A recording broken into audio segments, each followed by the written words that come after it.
सियावर रामचंद्र भगवान की, सियावर रामचंद्र भगवान की, पवन सुत हनुमान की, पवन सुत हनुमान की, वृंदावन बिहारी लाल की, वृंदावन बिहारी लाल की, भारत माता की, भारत माता की, वंदे वंदे वंदे।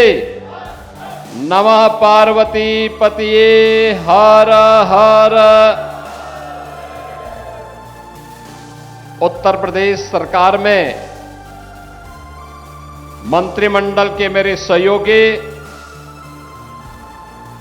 प्रदेश के पशुधन दुग्ध विकास मंत्री और रामपुर के प्रभारी मंत्री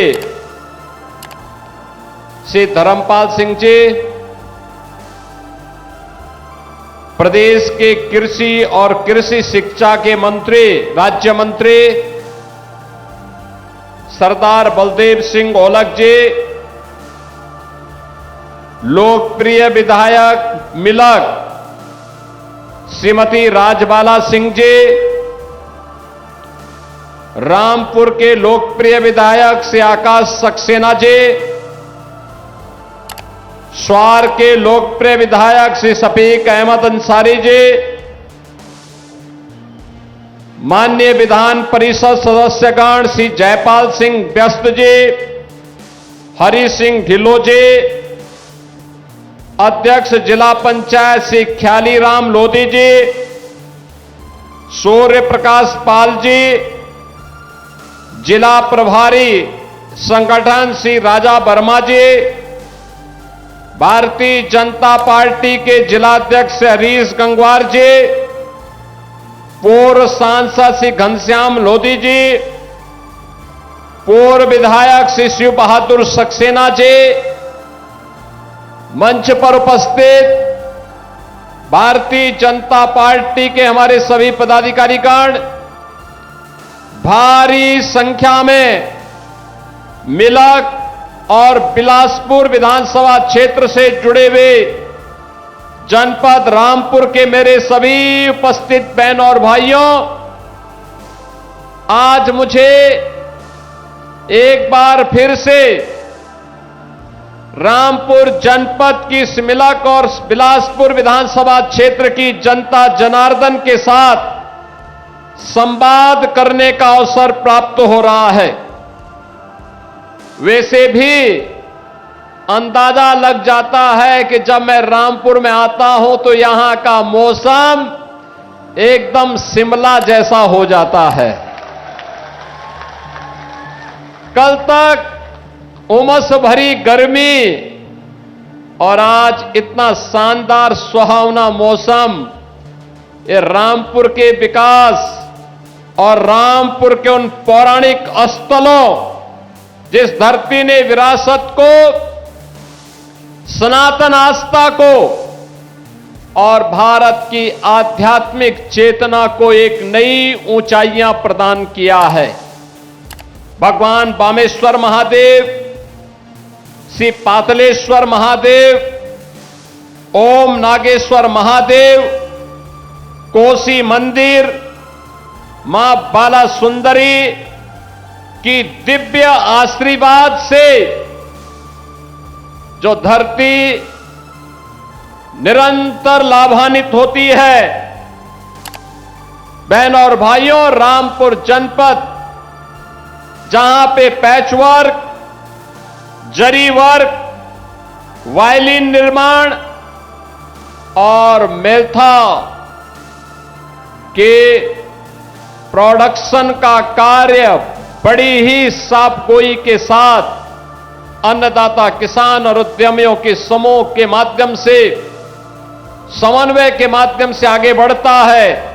ऐसे भारत की एक समृद्ध सांस्कृतिक विरासत की प्रतीक नौजवानों के लिए, उनके हाथ को रोजगार प्रदान करने के लिए नए नए अभिनव नवाचार के साथ आगे बढ़ रहे रामपुर की इस पावन धरा को कोटि कोटि नमन करते हुए मैं आप सभी का अभिनंदन करता हूं।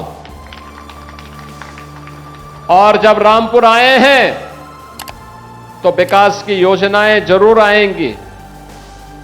2 विधानसभाओं में ही 777 करोड़ रुपए की परियोजनाओं में 101 परियोजनाओं का उपहार आज इन दोनों विधानसभाओं को मिल रहा है। इसके लिए पूरे रामपुर जनपद को, मिलक और बिलासपुर विधानसभा की जनता जनार्दन को, दोनों विधायकों को हृदय से बधाई देता हूं। दोनों के प्रति अपनी शुभकामनाएं भी देता हूं।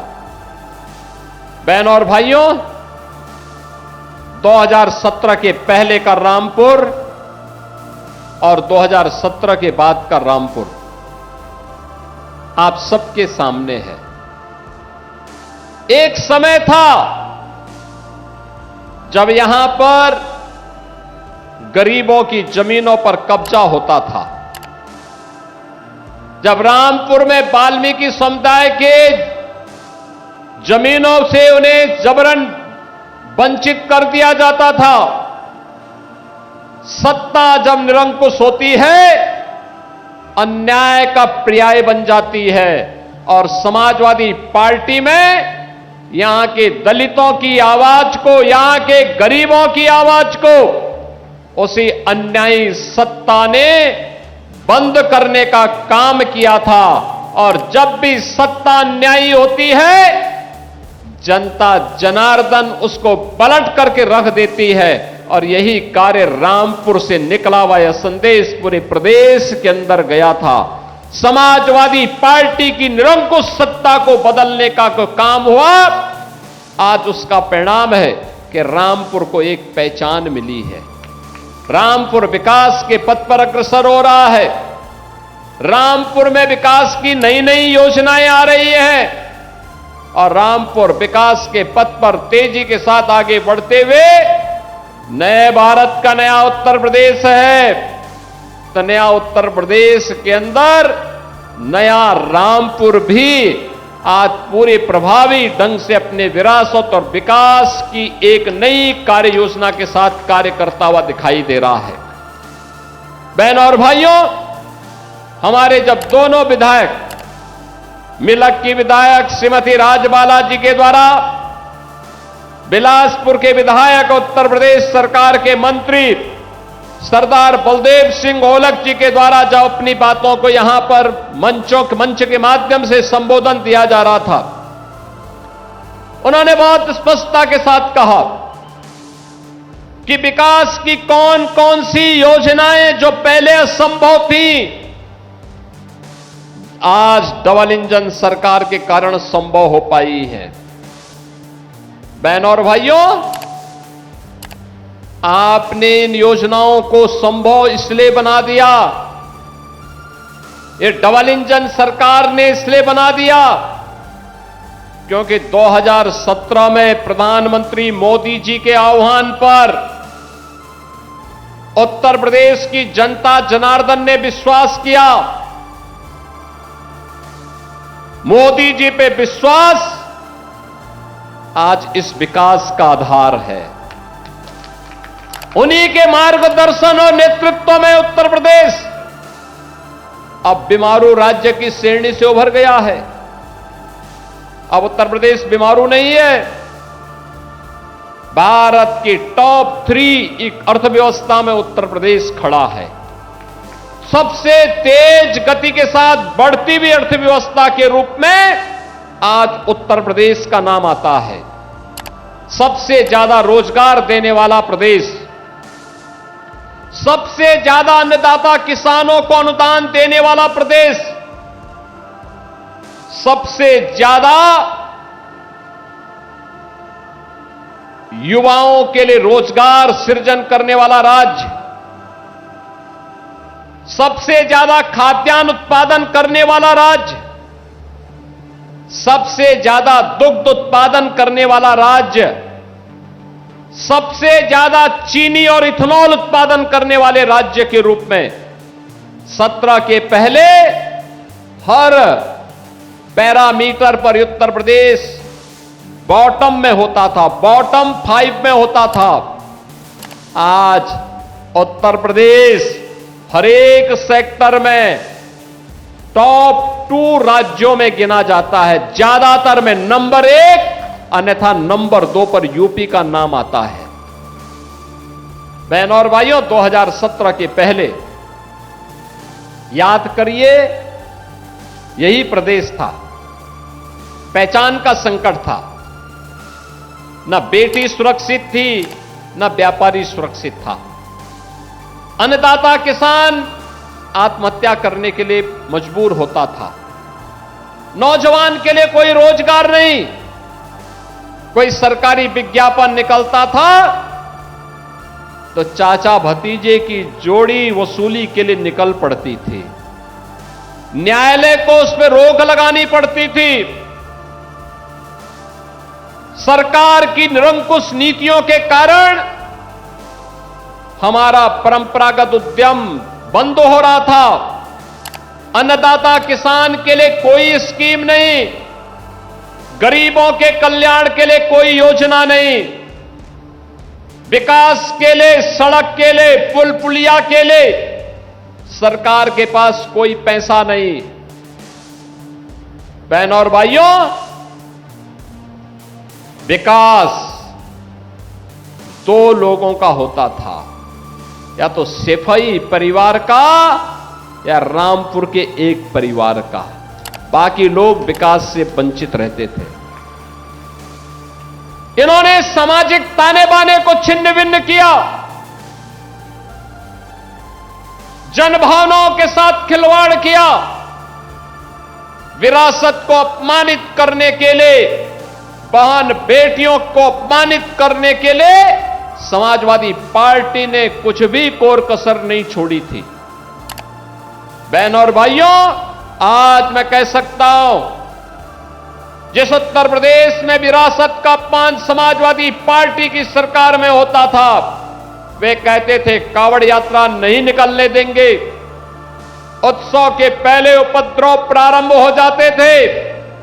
कोई पर्व और त्योहार के पहले दंगे फसाद उत्तर प्रदेश की पहचान बन जाती थी। 2017 के पहले न होली, न दीपावली, न विजयादशमी, न रामनवमी, न सावन के महीने का कोई पर्व, न जन्माष्टमी के आयोजन को ही करने दिया जाता था। आज आप देखते होंगे कावड़ यात्रा धूम धड़ाके के साथ निकलती है, कोई रोक टोक नहीं। दुर्गा पूजा शानदार तरीके से होती है, कोई रोक टोक नहीं। दीपावली का आयोजन पूरी भव्यता के साथ होता है, कोई रोक टोक नहीं।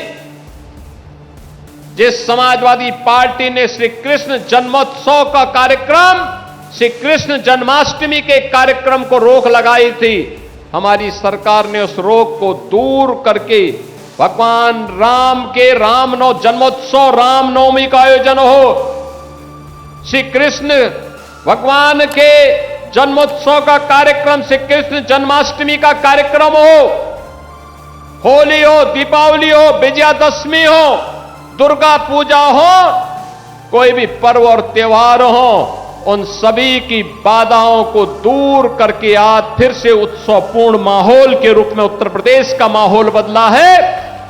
आज उसका परिणाम भी मिला है। विरासत को सम्मान देकर के कैसे अर्थव्यवस्था को आगे बढ़ाया जा सकता है, उत्तर प्रदेश उसका मॉडल बना है।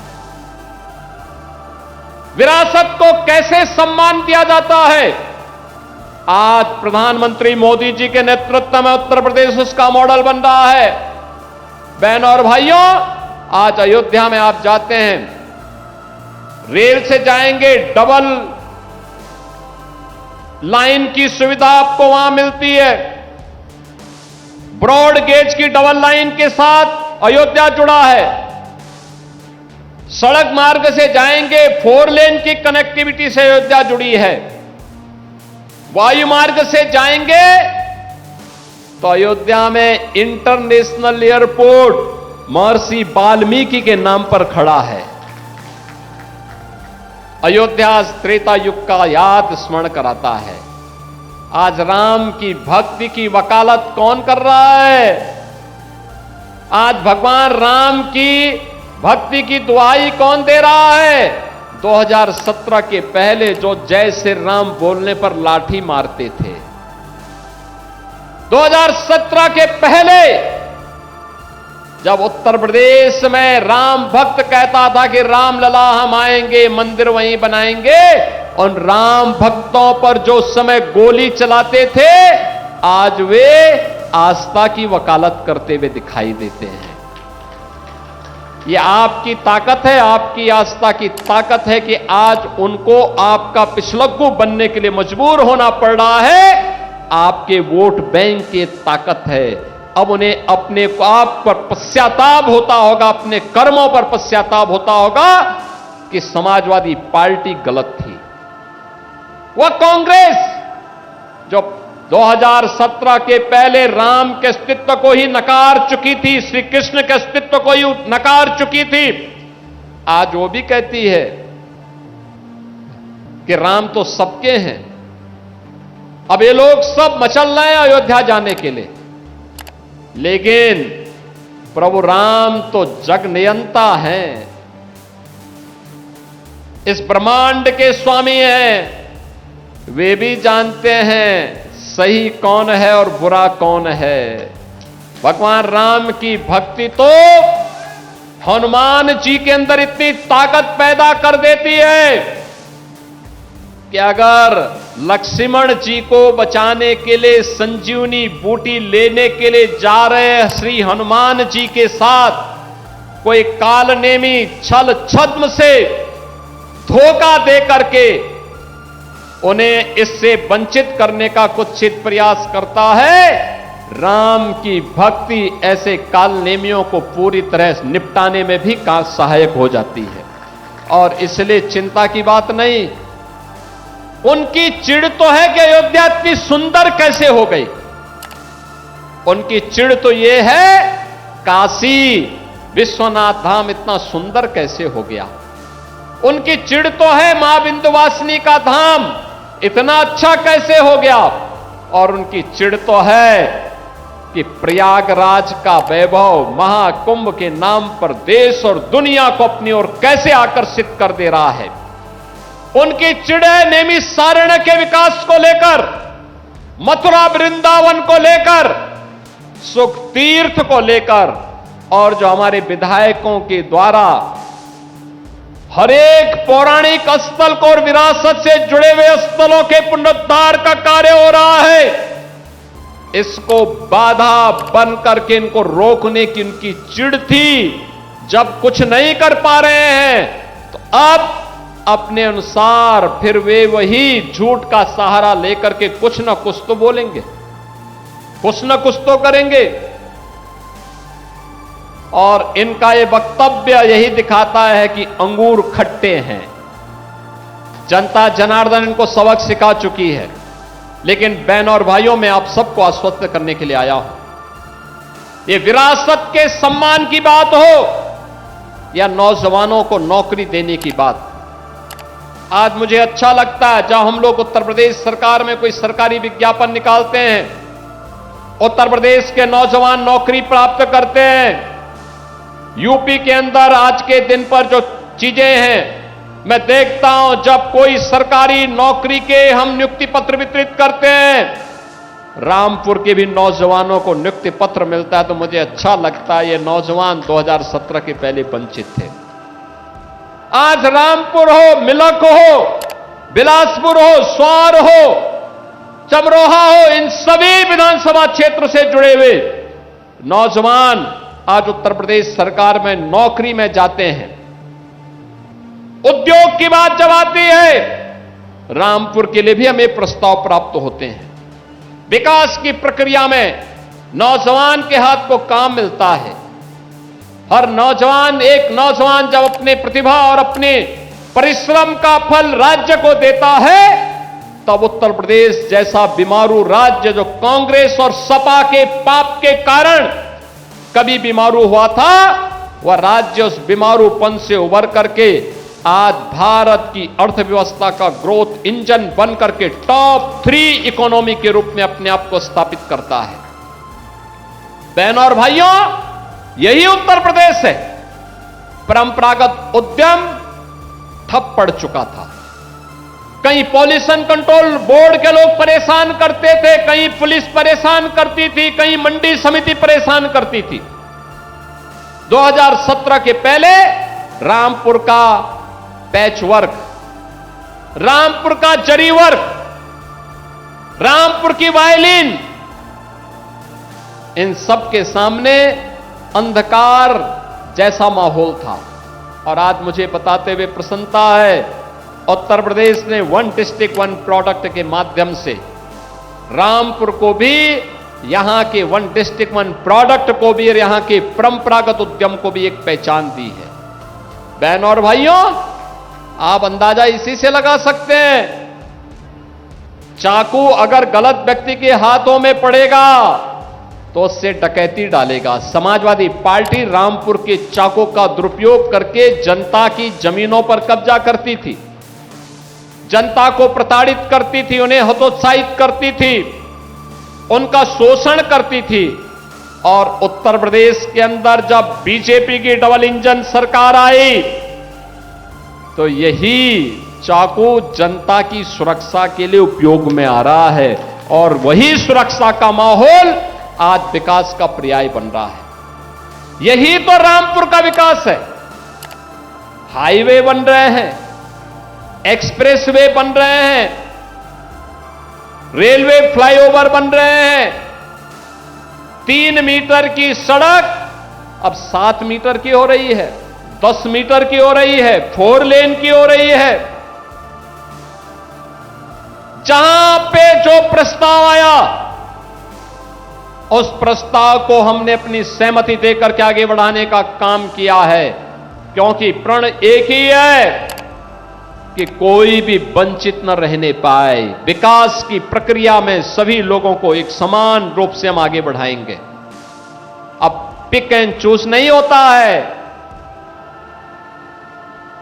पिक एंड चूज नहीं होता है कि बिजली सेफई में आएगी लेकिन पीलीभीत में नहीं आएगी।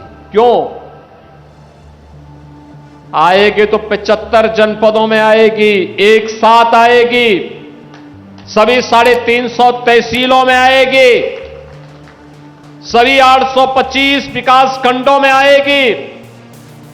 यहां पे जब श्रीमती राजबाला जी कह रही थी कि फायर स्टेशन स्थापित हुआ है, बहनों और भाइयों, हर तहसील पर सरकार का संकल्प है एक फायर स्टेशन की स्थापना करेंगे। जिनके प्रस्ताव आ गए हैं उनको हमने सहमति दे दी, स्वीकृति दे दी, धनराशि मुक्त कर दी। जहां पे इंटर कॉलेज की आवश्यकता थी इंटर कॉलेज, जहां डिग्री कॉलेज की आवश्यकता थी डिग्री कॉलेज, जहां पॉलिटेक्निक की आवश्यकता थी पॉलिटेक्निक, जहां पे आईटीआई की आवश्यकता थी आईटीआई, पुराने पढ़ चुके विद्यालयों को, इंटर कॉलेजेस को प्रोजेक्ट अलंकार के माध्यम से, बेसिक शिक्षा परिषद के विद्यालयों को ऑपरेशन कायाकल्प के माध्यम से एक नई ऊंचाई प्रदान करके भव्य स्वरूप प्रदान किया जा रहा है। अब विकास रुकने वाला नहीं है, विकास थमने वाला नहीं है। नौजवान के जीवन के साथ कोई खिलवाड़ नहीं कर सकता। अब कोई किसी बहन के खिलाफ अपमानजनक टिप्पणी नहीं कर सकता, नहीं कर सकता है। बेटी की सुरक्षा में कोई सेंध नहीं लगा सकता है। अब लगाएगा तो उसको मालूम है कि इसके बाद आगे क्या होने जा रहा है। और इसलिए बहनों और भाइयों, अन्नदाता खुशहाल है, नौजवान रोजगार पाकर के आज प्रदेश के विकास में अपनी ऊर्जा का उपयोग कर रहा है। हमारा उद्यमी फिर से एमएसएमई वर्क के माध्यम से फिर से उत्तर प्रदेश को पहचान दिला रहा है। 96 लाख एमएसएमई यूनिट, हर एमएसएमई यूनिट को उत्तर प्रदेश सरकार ने 5 लाख रुपए का सुरक्षा बीमा का कवर भी कराया है।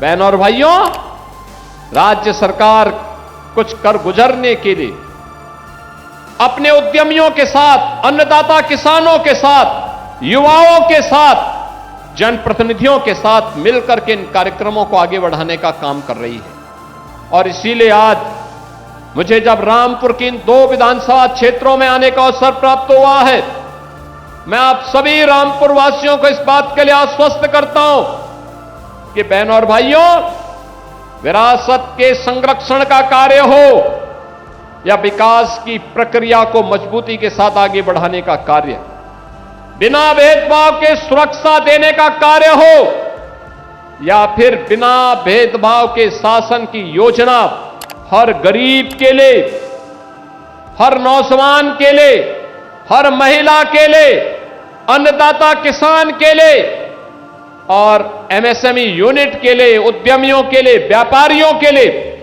जिनके लिए भी योजना है, उन सब तक योजना का लाभ पहुंचाने के लिए प्रधानमंत्री मोदी जी के मंत्र सबका साथ, सबके विकास के भाव के साथ सरकार कार्य करने को प्रतिबद्ध है। बहनों और भाइयों, हमारा संकल्प है कि हम भेदभाव किसी के साथ नहीं करेंगे, भेदभाव किसी के साथ नहीं, लेकिन तुष्टीकरण भी नहीं करेंगे। ये डबल इंजन की सरकार तुष्टीकरण नहीं, ये डबल इंजन की सरकार आम जन की संतुष्टीकरण पर विश्वास करती है। आम जन संतुष्ट है, विकास द्रुत गति से आगे बढ़ता हुआ दिखाई देता है। बहनों और भाइयों, विकास किसी प्रक्रिया को आगे बढ़ाने के लिए आज मुझे यहां आने का अवसर प्राप्त हुआ था। मैं पिछली बार बिलासपुर में आया था। रुद्र विलास चीनी मिल के बारे में सरदार बलदेव सिंह ओलक ने तब भी कहा था, और मैंने तब भी कहा था कि इस मिल के पुनरुद्धार के लिए हम कार्य करेंगे। मैंने सर्वे की रिपोर्ट मांगी है, सर्वे की रिपोर्ट जैसे ही आ जाती है, बहनों और भाइयों, सरकार पैसा देगी उस चीनी मिल को विस्तारीकरण करने के लिए और उसके विकास करने के लिए। ये कार्य आगे बढ़ेंगे। ढेर सारे प्रस्ताव रामपुर के, मिलक के, स्वार के, चमरौआ के मेरे पास आए हुए हैं। कोई रुकेगा नहीं और कोई उसको रोक भी नहीं सकता। ये मजबूती के साथ आगे बढ़ेंगे, विकास की प्रक्रिया अनवरत रूप से आगे बढ़ेगी। मेरी आप सबसे अपील है, ये विकास इसलिए संभव हो पा रहा है, ये सुरक्षा इसलिए संभव हो पा रही है, अराजकता को नियंत्रण करने में इसलिए सफलता प्राप्त हो रही है क्योंकि डबल इंजन की बीजेपी की सरकार है। बिना भेदभाव के योजनाओं का लाभ हर गरीब को उपलब्ध करवाने का कार्य किया जा रहा है, लेकिन इसका श्रेय अगर किसी को जाता है तो आप सभी को जाता है, क्योंकि आपने अच्छे जनप्रतिनिधि चुने, अच्छे जनप्रतिनिधि चुने, अच्छे विधायक चुने।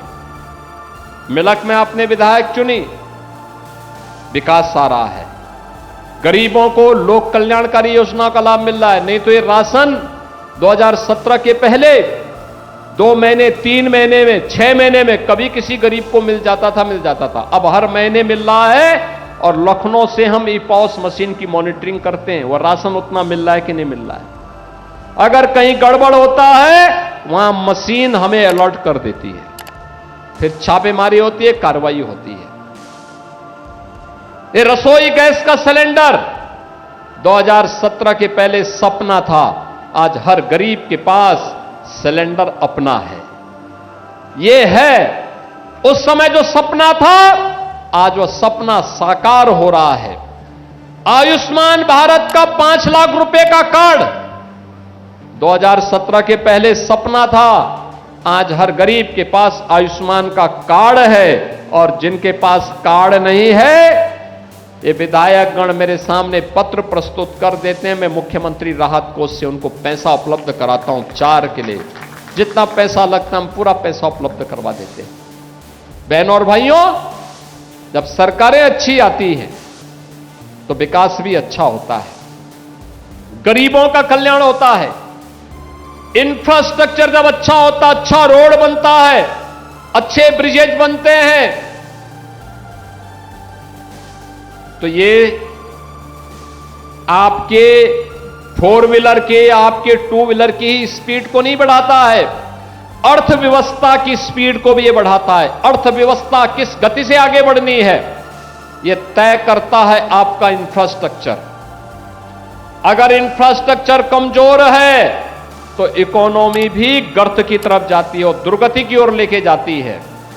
अर्थव्यवस्था गर्त में जाने का मतलब सामान्य नागरिकों को दुर्गति की ओर धकेलना।